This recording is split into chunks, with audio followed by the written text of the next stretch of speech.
The first thing I'm going to do is float this to the left. So I'll inspect the logo here and I'll add an element style to float to the left. Okay. And then I'll take the account and search form and I'll float those to the right. So here's our site header top right, and we'll float that to the right. As we discovered before, when we float things, the browser will try to wrap other content around it. So that's why you see our menu getting pulled up into the top. Now, just like before, we can clear this by setting the overflow to auto. So I'm going to select the site header top div, which contains our logo, search, and account link, and I'll set the overflow to auto. Okay, now we need to set the account link and the search form side by side. Right now something's clearing this. I'm going to inspect the account link here, and if we scroll down and then we highlight the form, you can see that the user agent style sheet, that is the browser style sheet, is setting the form to display as a block. So let's change this. I'll set the display to inline block. And now when we do that, it sets the vertical align off a bit, but we can fix this just like we did with the search form by setting vertical align to top. And that brings it in line basically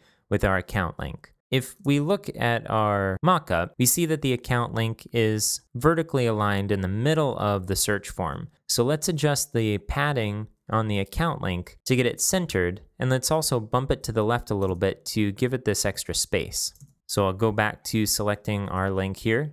Let's treat this like a block as well. So I'm going to set the display to inline block. And now to vertically align it, we can use one of the tricks that we talked about earlier when we discussed vertical alignment, which is setting the line height to the same height as the item you want to vertically align to. Now this trick only works for items that have a single line of text only, but that's what we have here, so it will work. So let's set the line height and let's set it to 24 pixels and then just kind of bump it up until we get it centered. Okay, so it looks like about 28 pixels is centering it, maybe 29. And then we want to add some space to the right. So let's also add margin right. Let's try 20 pixels. Okay, that looks good. And now this whole top section needs some padding to the top and bottom. So what I'm gonna do is scroll down here and go to our site header top div, and let's add some padding. So we'll do padding. Let's do 20 pixels for the top and bottom, and let's set 0 pixels for the right and left for now. We'll probably want to adjust that as we start collapsing the browser screen and setting different breakpoints, but for now this gives us some good alignment. All right, now the final thing that looks like it could use some fixing is the alignment between the logo itself and the search form and account link. As I draw a line here